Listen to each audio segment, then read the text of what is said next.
As of late, I've been creating a lot of content about The Mandalorian because I'm so excited about the upcoming season and a potential trailer here any day. But yesterday, I posted on the community tab asking if you wanted me to cover the latest Star Wars Rebels update, and it was unanimous that you did, so let's get right into it. Now, this latest update all got started when LRM published an article titled, Star Wars, no animated Rebels sequel likely, but maybe a Rogue Squadron show. As you've probably already heard, they state in the article, according to LRM's source, a Rebels animated sequel can't happen because Ahsoka, Sabine, Ezra, and Thrawn are all now live action. Now, I know a lot of people have been stating, well, characters go from animation to live action all the time, but perhaps the source who was talking to LRM or the LRM writer didn't quite get this clear. Perhaps what they were trying to say is that all of those characters have now transitioned to live action. And I mean, there has been a lot of rumors about castings going out for Thrawn or Ezra Bridger, as well as other Star Wars Rebels characters. And again, if we just take a look at it from that angle that maybe this just wasn't communicated all that well, that the source wasn't stating that these characters can't be in animation, but this Star Wars Rebels successor sequel has now transitioned to live action, that does make some sense to me, unfortunately. I know a lot of you want to see that Star Wars Rebels sequel in animation, but if we look at the career of Dave Filoni, it certainly makes a lot of sense that his career is moving into live action. He's worked with none other than Jon Favreau now on 2 seasons of The Mandalorian. He's developed a lot of talent working with Jon Favreau as well as those other directors. And to not use that talent and create his own live action series, well, I think that would be a waste. But that all said, Josh over at the Den of Nerds channel,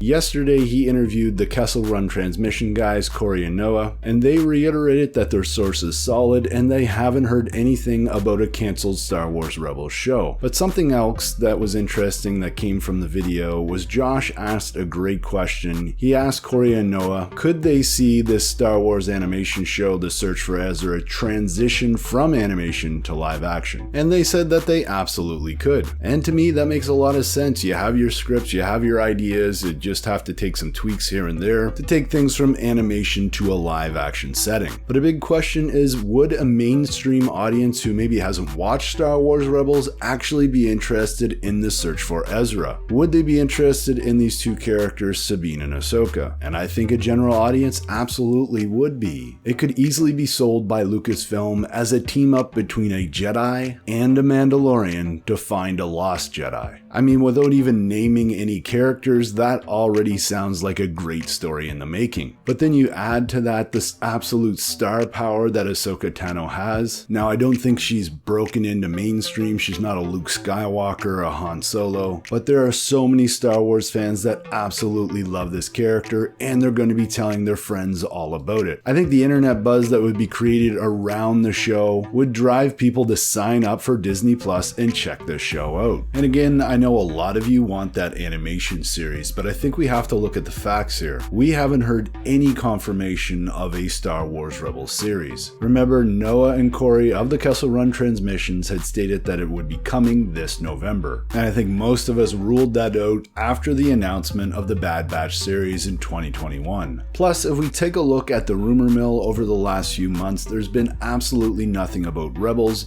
but plenty about live action castings of Thrawn, Ezra, Rosario Dawson playing Ahsoka Tano and getting her own live action show, and there's a lot more live action rumors that have come out. And hey, I'm not saying that all those rumors are true. What I am saying is that there has to be some sort of truth to those rumors. And they all seem to be pointing us in the direction that Lucasfilm wants to develop more live action shows and replicate the success of The Mandalorian. As I pointed out a couple videos ago, this is exactly what Bob Iger said Disney was going to do back in February 2020. But if you're one of those people that really wants an animation series, that might be exactly what we're getting. As I've speculated in the past, maybe they're just holding off with a Star Wars Rebels animation series because they know the live action shows are going to be delayed. I think at the end of the day here, folks, we as Star Wars Rebels fans, we need to understand one thing, and that is a Star Wars Rebels successor series is most likely coming, and that is absolutely awesome. As always, I'm Mike, thanks for watching, and may the Force be with you.